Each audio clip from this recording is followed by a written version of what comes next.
Monsieur Denis Kadima, on est au centre Bossolo aujourd'hui. Une seule question, celle que beaucoup de Congolais demandent. Pourquoi vote-t-on encore aujourd'hui dans certains milieux, comme à Bapere, on est là au nord Kivu, à Lubero? Écoutez, le processus électoral a un seul but, c'est de permettre aux Congolais de s'exprimer par rapport aux candidatures devant eux. Alors, il s'est fait que nous avons eu beaucoup de difficultés d'ordre logistique, mais il y a aussi le temps, parce que nous sommes durant la saison pluvieuse. Il y a des endroits où l'hélicoptère ne pouvait pas aller déposer le matériel. Qu'est-ce qu'on fait? On dit que non, on a déjà dépassé le jour, on arrête. Non, je pense que le plus important ici, c'est pas de trop s'attarder sur le fait que nous ayons étendu au-delà du premier jour. La vérité est que si nous ne le faisons pas, il y a des partis qui vont nous attaquer en justice parce qu'ils n'auront pas atteint le seuil par le simple fait que nous ne leur avons pas permis de participer au processus. Donc, ce n'est pas une question de respecter religieusement une date, mais c'est plus une question de participation, une question d'honorer et de respecter le droit de tout un chacun. J'entends certaines parties, certaines personnes dire qu'ils se reposent sur l'article 52 de la loi électorale qui permet à la CENI notamment de laisser la file jusqu'à ce que la file soit épuisée avant que l'on puisse clôturer. Mais là, on a dépassé 2, 3, 4, 5, 6e jour. N'est-ce pas qu'on est au-delà de la loi? N'est-ce pas que c'est des élections qui se passent dans un cadre hors la loi? Si on n'est pas au-delà de la loi, si on est au-delà de la loi, mais on n'est pas au-delà de la Constitution. C'est la Constitution qui nous oblige de permettre à tout Congolais de participer au vote, d'exprimer sa voix, son choix. Mais alors, et comme je l'ai expliqué aussi, nous avons un système électoral qui exige qu'on participe là où on participe partout. Et si un parti n'atteint pas le seuil, ils peuvent facilement dire que c'est parce qu'on n'a pas ouvert à ce lieu-là. Donc, que chacun se pose la question de savoir quel est le moindre mal. Est-ce le fait de respecter le 1 ou 2 jours ou c'est le fait de permettre à tout le monde de participer au processus électoral? Et je pense que si on répond à cette question, on va se calmer. On continuera à voter jusqu'à quand? Jusqu'à ce qu'on puisse voter. C'est-à-dire même demain, après-demain? Pourquoi pas? Ma question, c'est par rapport aux irrégularités. On en a dénombré un certain nombre. Est-ce que vous avez aujourd'hui une idée de leur ampleur, de leur localisation et surtout, quelle suite vous allez accorder à toutes ces irrégularités dénoncées ça et là? Vous savez, ces irrégularités, il faut commencer d'abord par sympathiser avec la CENI. Parce qu'il y a des gens qui ne comprennent pas que ces choses-là ont été faites contre la CENI. Nos agents ont été séquestrés et violemment écartés du processus. Même les témoins des partis politiques ont été attaqués à certains endroits. Mais tout compte fait, ce n'est pas une situation généralisée. C'est quelque chose qui choque, mais ce n'est pas que ça s'est passé comme ça partout. C'est à certains endroits. Et nous, au niveau de la CENI, nous avons mis en place une commission pour identifier et recevoir identifier ces cas et recevoir même les plaintes des uns et des autres pour statuer. Et nous allons statuer et prendre des décisions. Parfois, ça sera dur, mais on le fera. Donc, c'est un peu ça. C'est une situation que nous déplorons.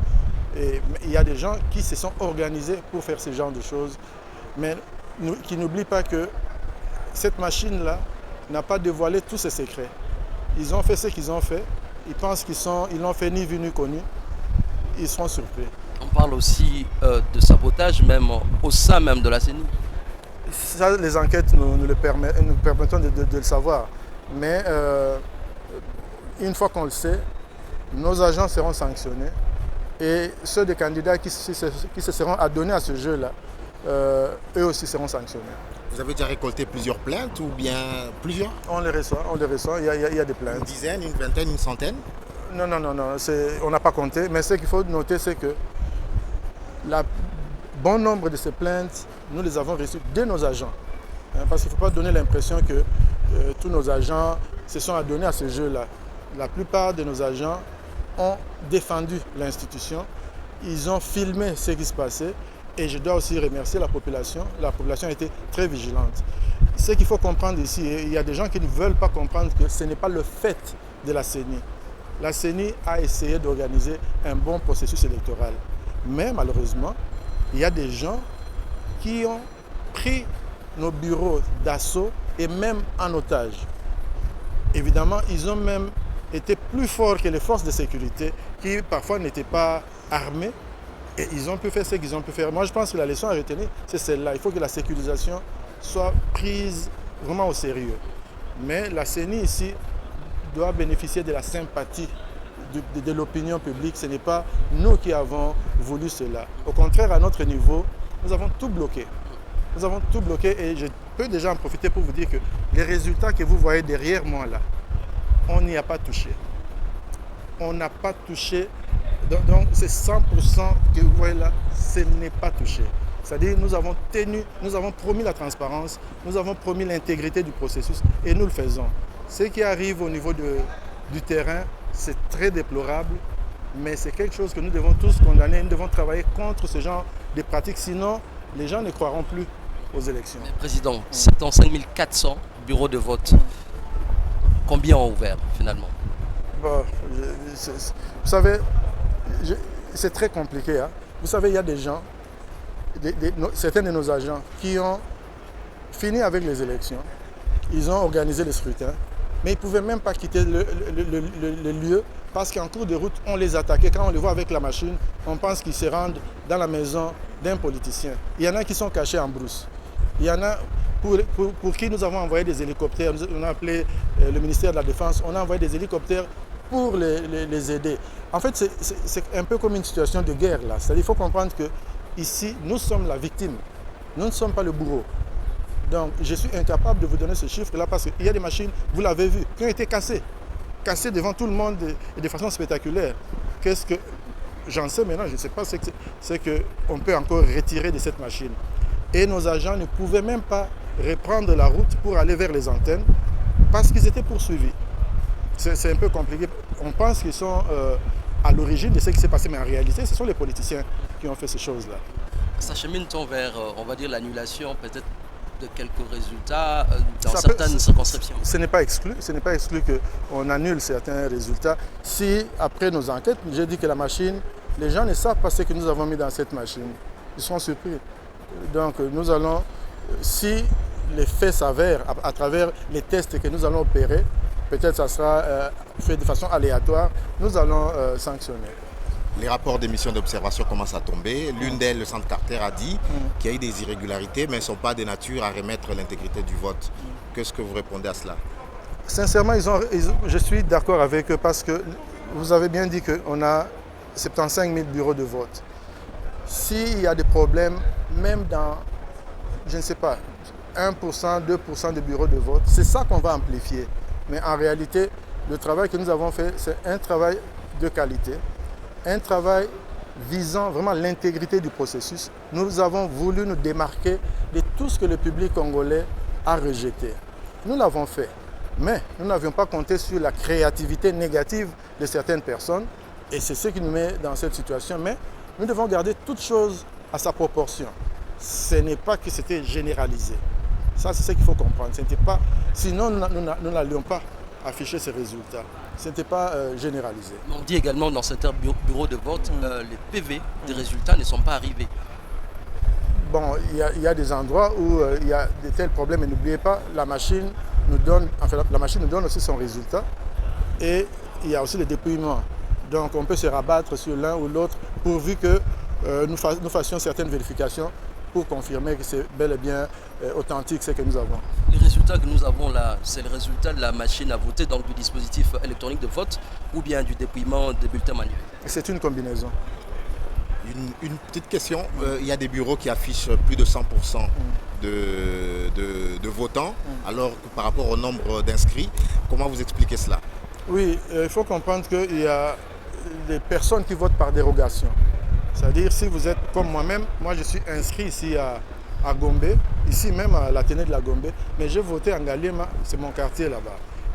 J'ai voté là-bas parce que je suis un officiel des élections, donc je pouvais voter où je voulais. Donc, et quand je vote, on ajoute mon nom. Donc là où vous avez un taux de participation élevé, ou bien vous avez un grand nombre de personnes autorisées à voter ailleurs que là où ils se sont fait inscrire, ça peut logiquement arriver à dépasser ce chiffre-là, mais je ne pense pas que ce soit des cas très très nombreux. On va terminer. Vous avez promis que votre souhait, c'est que les Congolais connaissent le vainqueur de ces résultats avant le 31 décembre. Est-ce que, à l'allure où les résultats vous parviennent, vous êtes toujours en mesure de nous dire que ces résultats-là seront connus avant le 31 décembre? C'est notre objectif, on travaille jour et nuit. Je pense que ça va arriver. Alors, si vous avez une réaction par rapport à ce qu'a dit le cardinal Ambongo ce soir, cette nuit, en exprimant sa frustration qui dit que l'on a assisté à un désordre bien organisé de la part de la CENI. Comment vous réagissez à ça? Bon, je dirais que désordre peut-être, mais c'est un désordre désorganisé. Ce n'est pas organisé. Ça veut dire? Ça signifie c'est un désordre qui a émergé, comme on l'a vu là. Mais ce n'est pas nous qui sommes à l'origine de ce désordre. Au contraire, nous avons essayé par tous les moyens de répandre les choses et d'appeler la police. Il y a des gens qui sont arrêtés en ce moment où nous parlons. Il y a des gens qui sont arrêtés. Il y a des machines qui sont en sécurité avec l'intervention de l'armée parfois. J'ai fait intervenir l'armée à Kisangani par exemple. Donc nous n'avons pas croisé nos bras. Le désordre à certains endroits a eu lieu, mais ce n'est pas avec la bénédiction de la CENI. C'est ça aussi qu'il faut retenir. C'est ça notre société, je l'ai toujours dit.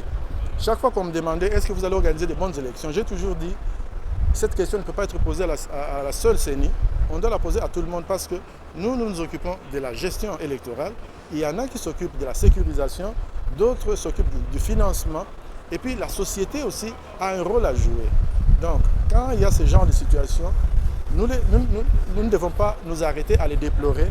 Nous devons nous poser la question, qu'est-ce qu'on peut faire pour améliorer? Parce que n'oubliez pas aussi le fait qu'il y avait beaucoup de gens d'attroupement au niveau des bureaux de vote. Il y a des gens qui ont conseillé la population à rester là-bas. Tout ça, j'ai vu des gens être tabassés, rossés. J'ai vu ça un peu partout, à Massimanimba et partout. Qu'est-ce qui s'est passé? Est-ce qu'on n'a pas poussé les gens à la violence? On ne sait pas. Vous voyez donc, s'il y a un désordre organisé, moi je dirais que ce n'est pas quelque chose d'organisé par nous, mais par d'autres. Par d'autres parce que eux, pendant que nous, on s'apprêtait à organiser des élections crédibles, correctes, eux aussi, ils faisaient leur plan.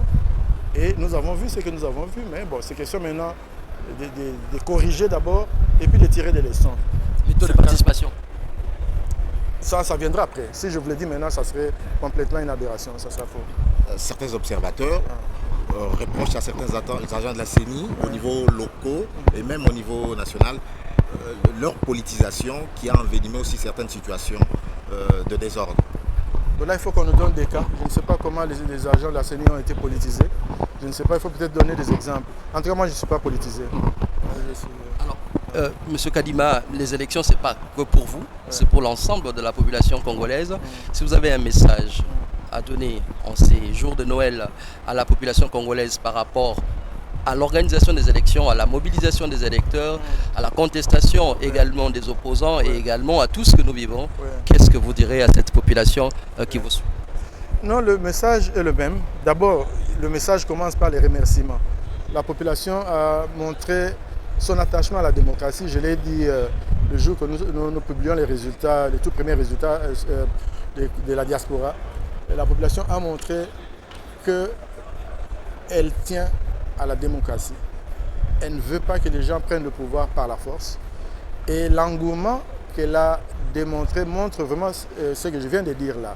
Et à cette population, je vais lui dire de continuer à faire confiance en la CENI parce que s'ils suivent le processus depuis le début, ils vont voir que la CENI est animée de bonne foi et que la CENI n'épargne aucun effort pour faire sa part. Et nous les encourageons à continuer à croire à la démocratie et à soutenir la démocratie. Et les cas de vote tardif, c'est simplement parce que nous tenons à ce que chaque Congolais participe. Parce que c'est en fait, vous l'avez dit, c'est le processus des Congolais, ce n'est pas le processus de la CENI. Alors la CENI ne peut pas juste décider d'arrêter et toutes ces personnes seront frustrées. Et ces personnes ont un choix à opérer et nous devons leur donner cette occasion. C'est ça le rôle fondamental de la CENI. Mais pas indéfiniment. Écoutez, la limite, chacun peut la déterminer. Mais nous avons trouvé que quand il y a des gens dans la file, quand il y a des gens qui attendent et qui nous appellent pour nous dire « nous n'avons pas voté », ça serait vraiment... ça peut même créer des troubles si les gens ne votent pas. Donc tout ça aussi, ça fait partie de la recherche de la paix et de l'harmonie, la cohésion nationale. Parce que quand ils vont être devant leur écran ou bien à la radio en train d'écouter des résultats et ils se rendent compte qu'eux n'ont pas participé à ça, ça peut nous amener n'importe où. Donc on le fait parce que nous tenons à ce que chaque voix compte. Et voilà, mais justement, ça. Que répondez-vous à ceux qui disent que les résultats partiels que vous publiez peuvent influencer le vote des personnes qui sont amenées à voter maintenant là? Bon, c'est une possibilité, mais nous ne pouvons pas non plus laisser tout le monde dans le noir. Les gens vont nous accuser d'être en train de tripoter, de toucher aux résultats. On n'a pas le choix. Il faut rappeler que c'est une infime minorité qui est en train de voter en ce moment. Mais ce que nous faisons, je pense qu'on fait, les actes que nous posons, nous le faisons bien, c'est responsable. Nous devons nécessairement commencer à publier les résultats pendant que les autres votent. Si ça va les influencer, ça serait dommage, mais c'est vraiment un groupe qui ne pourra pas nécessairement influencer les résultats, du moins au niveau présidentiel. Monsieur Kadima, on vous dit merci. Merci, tout le plaisir pour moi. Israël Moutala, merci beaucoup. Merci, patient. 25 décembre, Noël, jour de Noël. On termine cet entretien. On va poursuivre avec la continuité donc, de la publication des résultats.